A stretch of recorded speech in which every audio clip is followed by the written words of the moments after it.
그리스도인들에게 있어서는 하나님의 말씀이 삶의 공식이어야 합니다. 그래서 기억하는 일은 매우 중요합니다. 지난 한 주간 동안 우리의 식과 법이 되어준 말씀을 다시 상기하는 의미로 영상을 통해서 다시 한번 확인하겠습니다.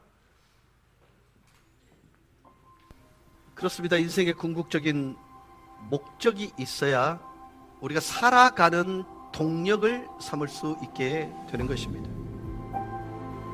주님께서 왜 오늘 나에게 여전히 호흡을 공급해 주시고 심장의 고동이 멈춰지지 아니하도록 여전히 생존케 하시는 이유를 여러분 아십니까? 저는 이렇게 도전하고 싶습니다. 노벨상 타십시오.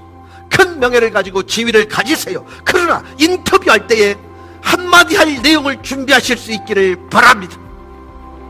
지극히 평범한 여러분의 입술을 통해 그분이 존귀케 된다는 사실이요, 얼마나 엄청난 일인지를 인식하시고 여러분의 인생의 사이즈가 커져가고 있음을 기억하실 수 있길 바랍니다. 여러분의 인생의 목적이 예수 그리스도이심을 우리가 선포함으로 인해서 내 인생이 엄청난 규모로 커져가고 있다는 사실을 자각하실 수 있길 바랍니다. 나를 지으시고 내 인생을 허락하셨던 그분의 마음을 기쁘게 해드리겠다는 의욕을 가지고 인생을 살아가는 그것, 이게 우리의 인생의 궁극적인 목적이어야 합니다. 따라서 하시겠습니다. 창조의 목적이신 예수 그리스도께서 내 인생의 목적이십니다. 내 힘으로 계획하고 내 힘으로 인생을 살려고 하면 여기저기서 죄의 흔적이 남게 되지만, 주님이 주시는 힘으로 인생을 살아가려 하면 죄에 대해서 자연히 멀어질 뿐만 아니라 거룩한 삶을 살게 됩니다. 그리스도 밖에서 추구되어지는 모든 인생의 아름답다라고 여겨지는 것, 인생을 마치는 그 순간에 사라지게 되어 있음을 인정하시기 바랍니다. 창조주 예수 그리스도께서는요, 내가 있기 전에 계시던 분이십니다. 내가 인정하든 부인하든 나를 지으신 분, 내가 깨닫든 깨닫지 못하든 그분이 내게 호흡을 공급하고 계십니다. 나의 창조주 하나님 예수 그리스도, 그분께 나오실 수 있기를 주의 이름으로 축복합니다. 그분께 허리를 굽히며 굴복하는 것이 내 인생의 전환점이고 내 인생의 승리의 순간이 됨을 기억하시면서, 오늘 아직도 예수 그리스도가 내 인생의 주인인 것, 예수 그리스도가 내 인생의 구원자라는 사실이 믿어지지 않는 분들을 이렇게 도전합니다. 그리스도 밖에서 그리스도 안으로 들어오실 수 있기를 바랍니다.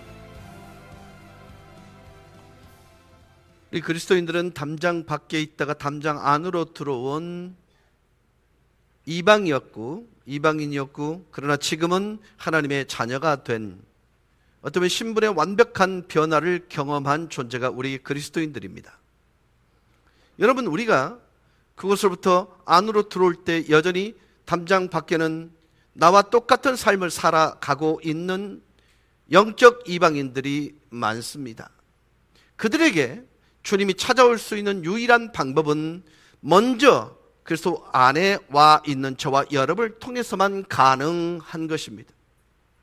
여러분, 교회가 이상하게 전하지 않음에도 불구하고 부흥했다, 그 부분들은요, 제가 잘못 생각할지 모르겠습니다만 이단일 가능성이 아주 많습니다. 전하지 않았는데 교회가 성장한다? 교회의 원리가 아닙니다. 교회 성장의 원리는 철저하게 심은 것이 싹이 나고 잎이 피고 열매가 맺혀지는 거예요. 그래서 성경은 단호합니다. 전하는 자가 없는데 어떻게 들을 수 있겠느냐. 여러분, 교회는요, 전하는 자라는 전제가 되지 아니하면요, 부흥이나 성장은 가정되지 않습니다. 오늘 설교 제목이 꽤나 시적입니다. 붉은 잎이 2월에 꽃을 이긴다고? 느낌표 3개.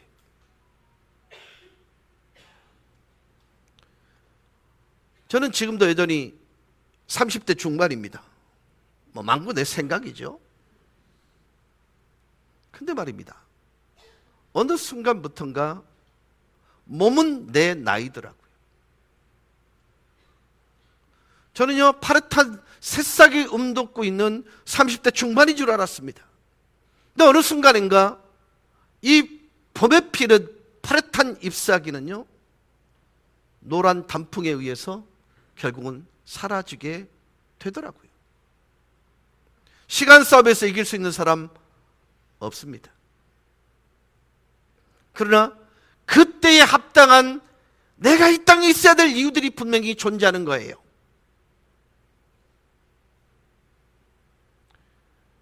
대한민국 가을, 참 아름다운 가을입니다.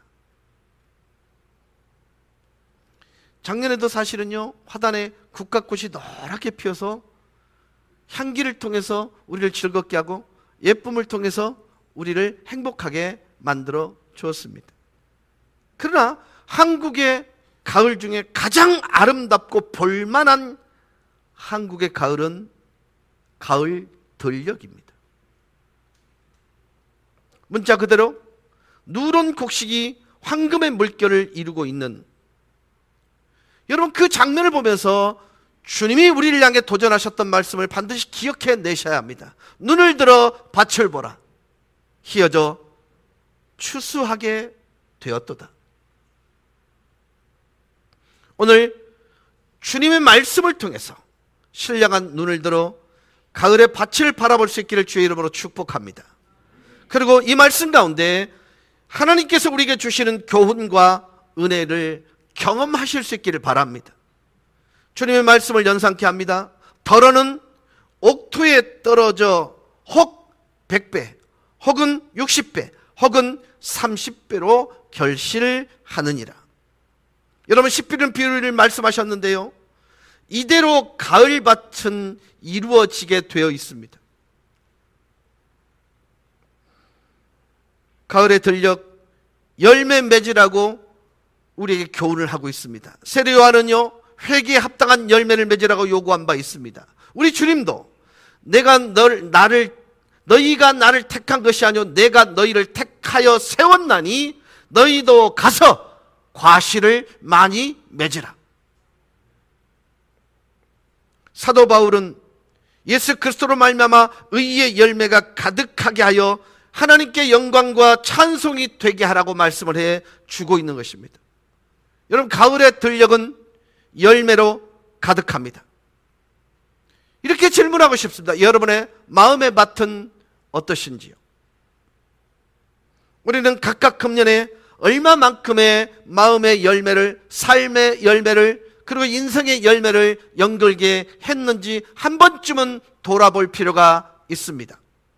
에베소 5장 9절은 빛의 열매는 모든 착함과 의로움과 진실함에 있느니라. 갈라디아서 5장 22절 23절은 오직 성령의 열매는 사랑과 희락과 화평과 오래 참음과 자비와 양선과 충성과 온유와 절제이니라. 그렇게 기록하고 있습니다.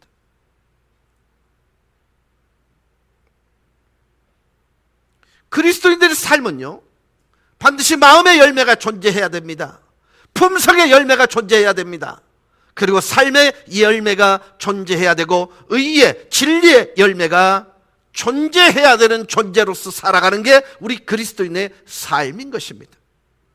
결국 이 삶은 복음 증거로 하나님 나라 확장을 위해 반드시 귀결되어야 하는 거예요. 이런 열매를 한번 여러분의 지나온 시간들을 돌아보시면서 계수하실 수 있기를 바랍니다. 여러분 마음의 열매가 얼마나 연결하고 계세요? 여러분의 품성으로 인하여 누군가가 행복을 경험할 수 있도록 여러분이 대가를 지불하신 품성적 대가 지불이 있으셨던가요? 가을은 우리로 하여금 생각해 하는 계절입니다. 가을은 번성케 하는 계절입니다. 여러분, 참된 신앙이 있는 곳은 반드시 열매가 맺힙니다. 살아있다면 성장하게 되어 있듯이 말입니다. 시편 92편 12절입니다. 의인은 종려나무같이 번성하며 레바논의 백향목같이 성장하리로다. 그리고 한 절 내려가서 늙어도 결실하며 진액이 풍족하여 빛이 청청하고 여호와의 정직하심을 나타내리로다. 여러분, 그리스도인된 저와 여러분에게는요, 반드시 누군가에게 내 속을, 나를 변화시키고 나를 존재케 하는 분에 대한 설명이 삶을 통해서 증명되어져야 합니다. 그 결과로 그의 인생을 뉴턴하도록 만들어야 하는 것이 그리스도인의 삶인 것입니다. 성경은요, 늙어도 결실한다라고 얘기하고 있습니다. 열매 맺는 일은 시간과의 싸움이 아니라 자신과의 싸움인 것입니다. 늙어도 결실한다. 여호와의 사람은 세월이 그를 이기지 못한다고 얘기하고 있는 것입니다. 우리 가운데 어르신 되는 모든 분들 많은 열매로 하나님께 영광을 올리시기를 주의 이름으로 축복합니다. 아멘은 나이 젊은 분들이 하고 나이 드신 분들은 아멘을 안 하시면 안 되죠. 금년에 내 신앙 생활에 있어서 열매가 없다고 한다면 성찰해 볼 필요가 있습니다. 성경은 우리가 어떻게 해야 열매를 많이 맺을 수 있는지 그 비결도 가르쳐 줄 뿐만 아니라 열매를 맺지 못하는 이유 또한 분명하게 설명합니다. 예수께서는요, 요한복음 15장 5절을 통해서 이렇게 우리에게 도전하고 있습니다. 같이 읽습니다. 나는 포도나무요 너희는 가지라. 그가 내 안에 내가 그 안에 거하면 사람이 열매를 많이 맺나니 나를 떠나서는 너희가 아무것도 할 수 없음이라. 열매를 많이 맺을 수 있는 비결, 동시에 맺지 못하는 이유를 설명하고 있습니다.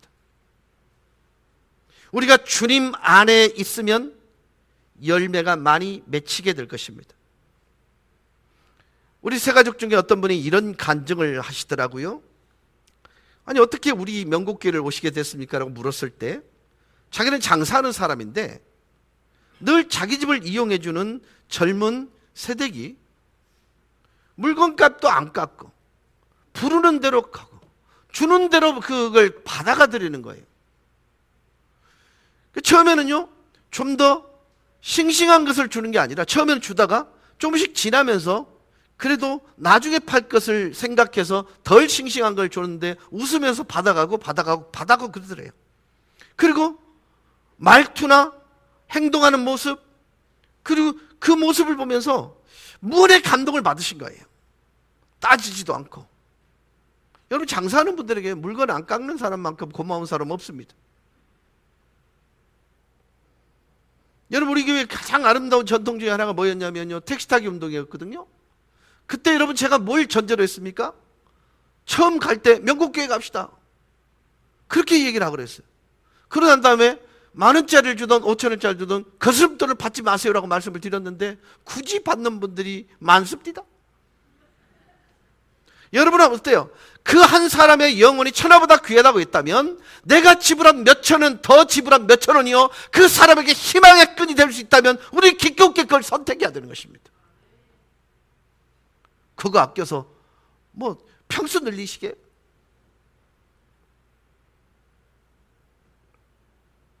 그러니까 이분요, 나도 저 세대처럼 예수 믿어야겠다는 생각이 들어서요, 교회 나오셨다는 거예요. 내가 주님 안에 있다는 게 뭡니까? 주님 닮은 품성, 주님 닮은 언어, 주님 닮은 삶, 그것이요 그들에게 감동을 끼치는 거예요.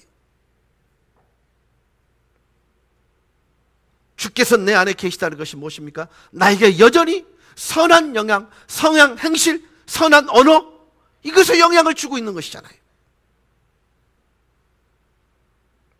그러면 자연스럽게 열매는 맺히는 것입니다.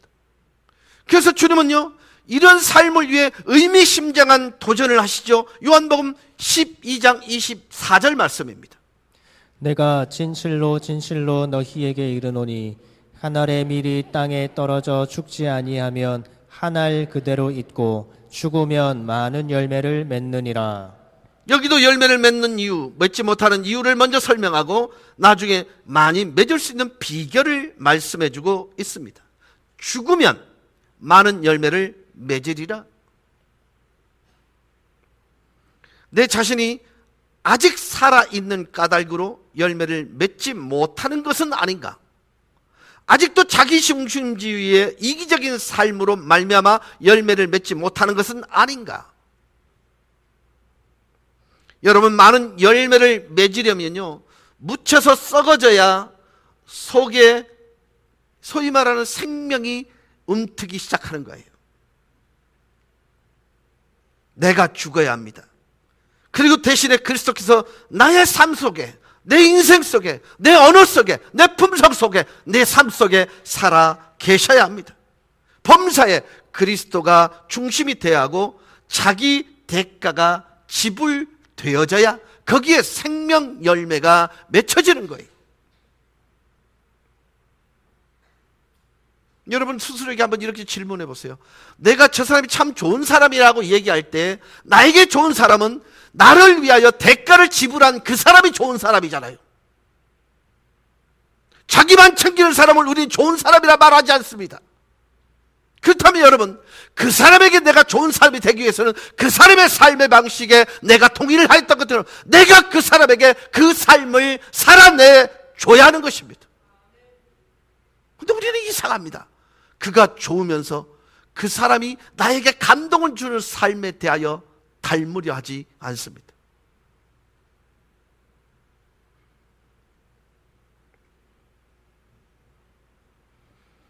주님은 그래서 이렇게 말합니다. 눈을 들어 들을 보라, 밭을 보라, 휘어져 추수하게 되었도다.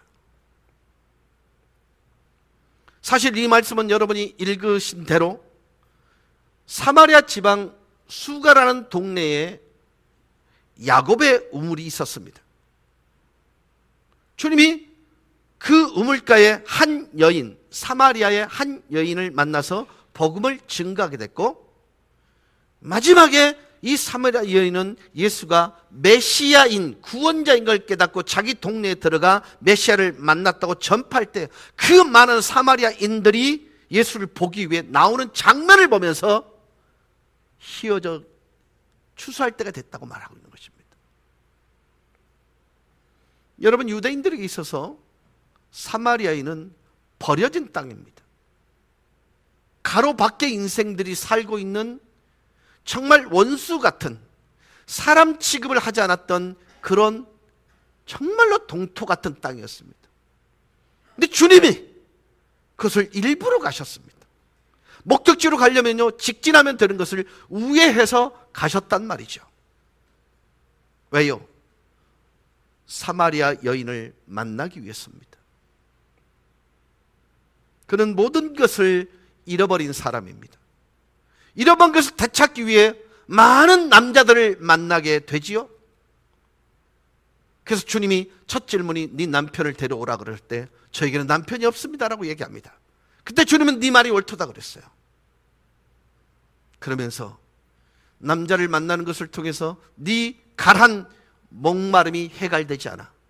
내가 너를 영원히 목마르지 않게 할 메시아야 라고 말씀을 전했을 때 그는 그 말이 믿어졌던 것입니다.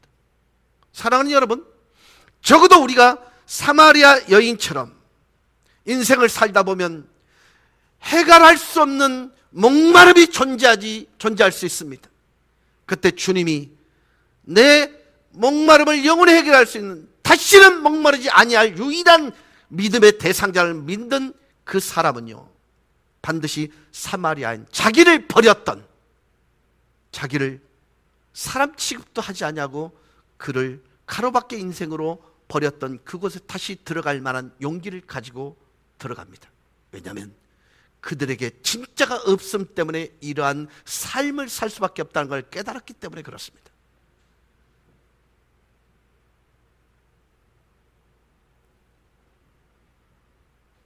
사랑하는 여러분, 마태복음 9장 마지막 부분을 읽다 보면 예수께서 여러 성과 촌으로 다니면서 병든 자를 고쳐주십니다. 가난한 자에게 손을 내밉니다. 그리고 과부와 고아들을 향하여 복음을 전파하십니다. 그 모든 동기는요, 목자 없는 양과 같이 고생하고 유리하는 그들을 민망히 여기셔서 제자들에게 추수할 것은 많되 추수할 일꾼이 적으니 주인에게 청하여 추수할 일꾼을 보내주소서 하라고 도전하셨습니다. 이 도전은 지금도 유효합니다. 여러분, 여러분이 알고 있는 그 누군가가 예수를 믿는 유일한 한 사람이 여러분이라면 여러분은요, 그에게 희망의 끈이요, 천국으로 입성할 길과 같은 존재임에도 불구하고 침묵하신다면 그에게는 기회가 없어지는 것입니다. 그래서 성경은 단호합니다. 핏값으로 되돌려주겠다.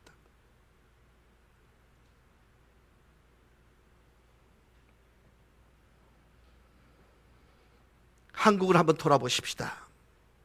대중의 형편은 어떻습니까? 문자 그대로 각자가 하나님입니다. 각자 옳은 소견대로 행합니다. 기준점이 없습니다. 그러다 보니 한국 대중들은 영적 목자를 요구합니다. 대한민국의 영혼은 사실 비었습니다. 소위 기존 종교는요, 이미 지나가 버린 골동품같이 취급을 받습니다.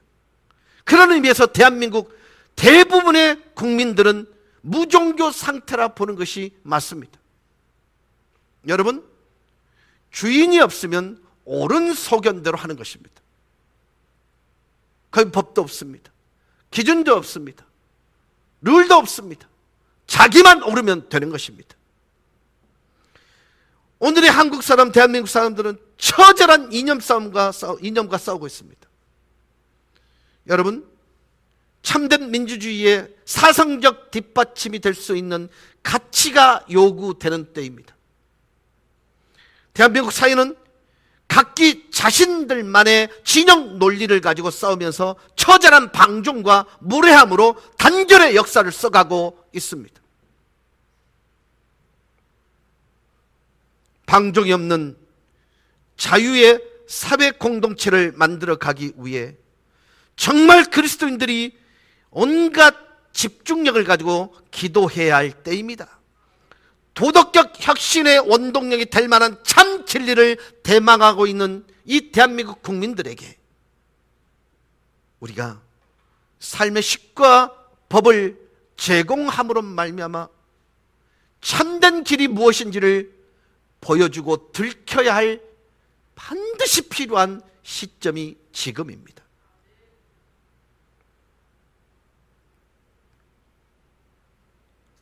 가을에는 누구나 일을 해야 합니다. 언제나 먹고 놀고 있는 것은 안 되는 일입니다만은 특별히 가을에 놀면 더 안 됩니다. 잠언 10장 5절 말씀입니다. 여름에 거두는 자는 지혜로운 아들이나 추수 때에 자는 자는 부끄러움을 끼치는 아들이니라. 추수기에 잠을 잘 수 없습니다. 우리는 이러한 때 어떤 하나님의 자녀들이 되어야겠습니까? 한 번쯤 깊이 반성해 보아야 합니다. 추수는 꼭 해야 하는 것입니다. 해도 되고 안 해도 되는 일이 아닙니다. 추수는 반드시 해야 합니다. 왜요? 추수는 때를 놓치면 안 되기 때문입니다.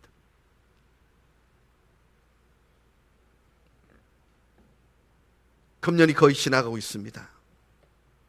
금년이 지나가기 전에 내가 할 수 있는 추수를 경험하실 수 있길 주의 이름으로 축복합니다. 한 사람이라도 여러분의 삶을 통해, 여러분의 언어를 통해, 여러분의 섬김을 통해, 여러분의 대가 지불을 통해서 주님이 들켜져서 이 자리에 앉을 수 있는 기회를 제공해 줄 수 있기를 바랍니다.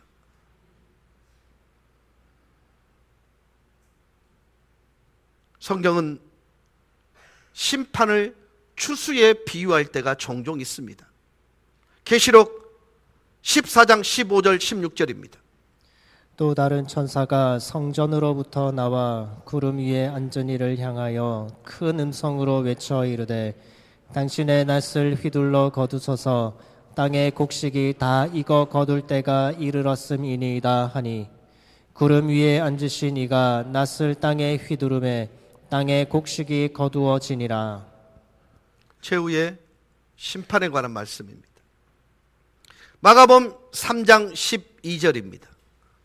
손에 키를 들고 자기의 타작마당을 정하게 하사 알곡은 모아 곳간에 들이고 쭉정이는 꺼지지 않는 불에 태우시리라. 여러분, 우리의 인생의 종말은 반드시 옵니다. 마지막 추수기는 반드시 와요.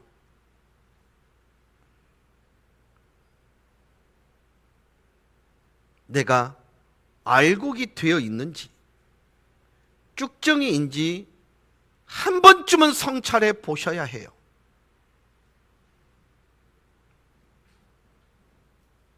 가을밭에 열매를 맺으라고 합니다. 추수의 일꾼이 되라고 강권합니다. 그러면서 마지막 심판이 있다고 경고하고 있습니다. 여러분, 히브리서 9장 27절은 이렇게 말합니다. 한 번 죽는 것은 사람에게 정해진 것이요 그 후에는 뭐가 있다? 심판이 있느니라.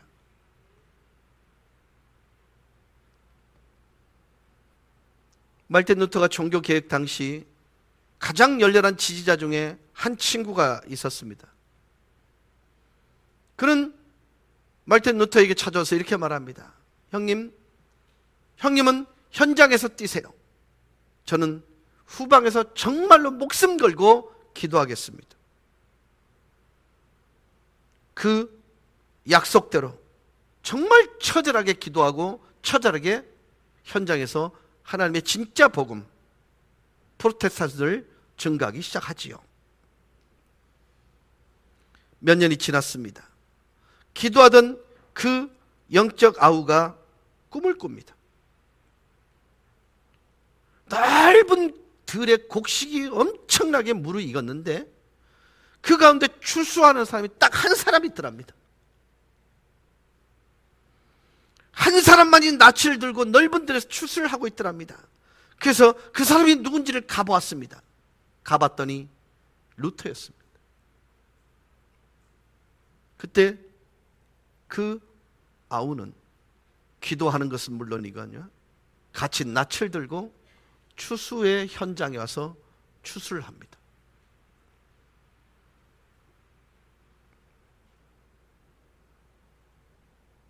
그리스도인들은요, 현장에 있어야 할 사람들입니다. 신앙은 특별한 때에 발휘되는 게 아니라 일상 삶을 통해서 믿음은 증거되어지게 되고 들키게 되어 있습니다. 사랑하는 성도 여러분, 신앙은 이론이 아니라 삶입니다. 정말 하나님께서 불꽃 같은 눈으로 우리를 감찰하시는 하나님이라는 걸 진짜 믿으면요, 이 설교를 듣고 두려움과 떨림 가운데 우리가 어찌할 걸 외쳐야 되는 것이 바로 이 말씀입니다. 왜냐하면 열매를 맺어본 적이 없거든요.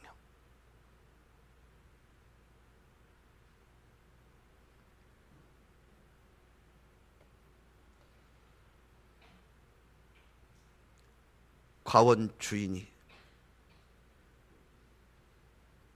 열매를 맺지 못하는 나무를 찍어버리라 할 때 가원지기가 부복하며 이렇게 말합니다. 1년만 참아주세요. 더 잘 가꾸어서 열매 맺도록 하겠습니다. 여러분, 우리 교회는요, 지금까지 제목들은 바뀌었지만 1년에 한 번 정도는 반드시 내가 누구에겐가 그리스도 예수가 인생의 주인인 것과 그리스도 예수가 인생의 구원자라는 것을 말할 기회를 제공하기 위해 끝없이 VIP 전도 축제를 해 왔습니다. 제가 우리 교회 섬긴 지 23년째니까 22번은 했다는 말이 되겠지요. 그럼 적어도 내가 정말로 그리스도의 사랑에 감격해서 하루하루를 살아가는 것이 너무너무 행복하다는 그리스도인 됨의 행복 때문에 지금 살아가고 있다면 이 자리에는 나로 인하여 적어도 1년에 한 명씩이라면 22명이 앉아 있어야 합니다. 참 놀라운 것은요, 이름이라도 적어주십시오라고 할 때 이름조차 안 적는 분들이 있더라고요. 여러분, 저는 여러분께 이렇게 도전하고 싶습니다. 제 설교가 여러분에게 경고로 들려지지 않기를 바랍니다. 하나님의 처절한 부탁의 음성으로 들려지기를 바랍니다. 저는 경고하고 싶은데 성령은 그러지 마! 때 되면 할 기다! 그러면서 늘 믿는 도끼에 발등지키시는 우리 성령님이십니다. 사랑하는 여러분, 금년에는 우리에게 허락되신 기회를 흘려보내지 않기를 바랍니다. 기도하며 여러분 자신도 같이 일을 할 수 있기를 바랍니다. 기도하며 누군가에게 마지막 희망이 되는 저와 여러분 되실 수 있기를 바랍니다. 이렇게 말씀을 드리면서 오늘 말씀을 마무리하겠습니다. 저는 고등학교 때 굉장히 내성적인 사람이었습니다. 운동을 했지만 누구에 가서 말을 먼저 걸지 못했습니다. 근데 어느 날 초등학교 친구였던, 국민학교 친구였던 한 친구가 저에게 오더니 이렇게 말을 하는 것입니다. 종교부에 올래? 그러는 것이었습니다. 그때 제가 다녔던 고등학교는 미션 스쿨이었습니다. 그래서 종교부가 뭔지 몰랐지만 분명한 것은 저희 어머니가 그때도 여전히 무당이었다는 사실입니다. 그래서 뭣도 모르고 찾아갔더니 기타를 치면서 노래를 하는데 노래가 되게 밝은 거예요. 그래서 간식도 주고 그래서 계속 2학년이 되었습니다. 다른 친구들이 종교부 활동을 하면서 교회 여학생 얘기를 하는 거예요. 누구죠? 보니까 예쁜 그 친구를 데려왔던데 관심이 많어. 이런 얘기를 하는 거예요. 그래서 제가 그 친구에게 물었습니다. 누구 교회 예쁜 여학생 만나? 그 친구는 대단히 적극적으로 뭔가 미끼가 물었다는 느낌을 가지고 억수로 많다. 그래서 갔습니다. 2주 만에 속았다는 걸 알았습니다. 근데 이상하죠. 하나님은요, 저에게 설명할 수 없는 흔적을 남기기 시작하셨어요. 그게 한 주, 2주, 3주, 5주를 나가지 못하니까, 안 나가니까 얼굴이 썩어 들어가는데 5군데가 썩어 들어가더라고요. 그 친구가 지나가면서 이렇게 말합니다. 네가 몇 주 교회 안 나왔는지 헤아려 봐라고. 5주를 안 나갔습니다. 그러니까 이게 우연이겠지 하고 첫 주 한 번 나갔습니다. 이상합니다. 내가 5군데 중에 한 군데가 그 썩어 들어간 몸이 사라집니다. 2주도 갔더니 2번째 사라집니다. 5주를 딱 태웠더니 원래 얼굴로 돌아왔습니다. 그때 제게 느껴졌던 느낌이 있습니다. 진짜 있는 것 같다. 그러다가 제가 심장병을 발견하게 됩니다. 그리고 그 친구를 통해서 기도하면 낫는다는 얘기를 듣고 기도하기 시작했고 2달 만에 완치 판정을 받습니다. 저는 그렇게 간절하지도 않았던 그 친구의 입술을 통해 여학생, 이쁜 여학생 많다더라라는 그 미끼를 물었더니 하나님이 일하기 시작하는 것을 느꼈습니다. 여러분, 저는 그때 느낀 게 뭔지 아십니까? 오게만 하자. 한번 앉혀놓기만 하자. 그리고 나머지 부분들을 위해 처절하게 기도하자. 그 말에 속아 2주 후에 교회를 안 나가던, 그래서 5주 동안 빠졌던 그 아이가 지금 목사가 되어 있습니다. 여러분, 누군가는요, 여러분이 말해주길 기대하고, 누군가는 여러분을 통해서 하나님이란 존재가 소개되어지길 기대하고 있음을 잊어버리지 말기를 바랍니다. 그래서 이번 기회를 통해서 여러분이 정말로 하나님 내가 사랑해요라는 그것을, 영원 사랑하는 것을 통해 증명하실 수 있기를 주 예수 그리스도 이름으로 간절히 축원합니다.